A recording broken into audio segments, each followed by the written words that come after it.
So we shot the special on Super Bowl weekend, and the city tried to clean itself up for the tourists and the TV cameras, herding the homeless to overnight shelters where they could not be seen. So of course the city has put on their Sunday best and everything's kind of looking good. It's wonderful.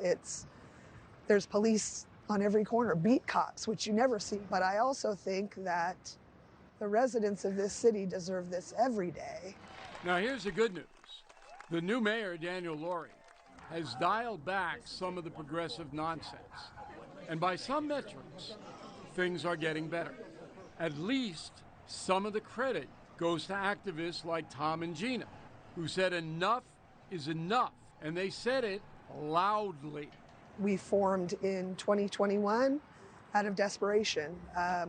Our kids were living out here on the streets of San Francisco, severely addicted and homeless, and we felt we had no voice. And we came together and protested and kicked and screamed and yelled until they would listen to us. So part of my advocacy work was to kind of change the direction that San Francisco was going in.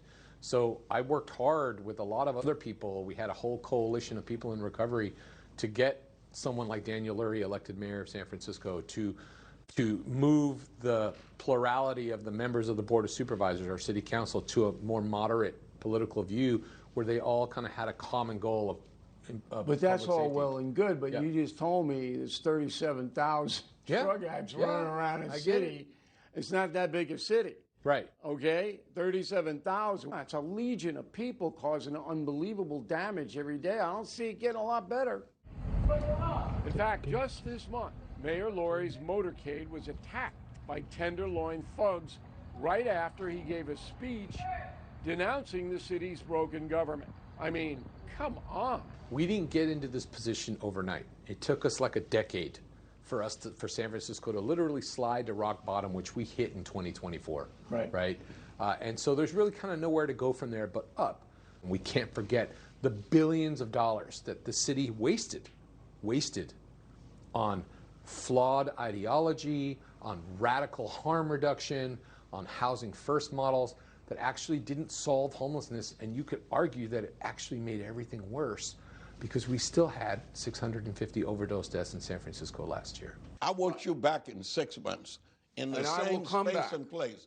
You'll come back in 6 months. And you and I will walk the Tenderloin as I did yesterday. They thought I was Dirty Harry down there.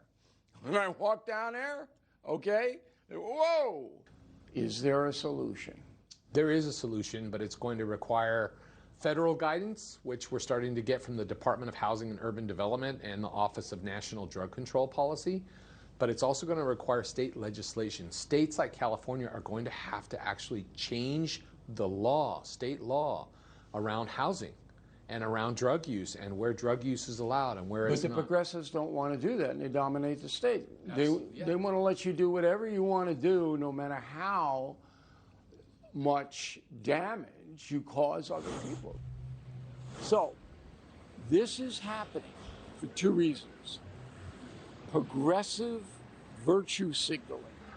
They, I guess, think that they're doing these people a favor, letting them destroy themselves. I guess. All right? And the second reason is their personal behavior. These people have said, hey, blank you, I'm going to do whatever I want, I don't care. Now, some people feel sorry for them. I'm on the fence about it, okay? But I will tell you what, the only solution is mandatory substance abuse rehab. That's it. Because most of the people here in the Tenderloin in San Francisco, they want to be here. They want this. And they are dangerous, not only to other people, but to themselves. It's just incomprehensible that the United States of America is allowing this to happen. And it has to stop. Thank you for watching. Subscribe below and download our NewsNation app right now on your phone, and you will get fact-based, unbiased news for all Americans.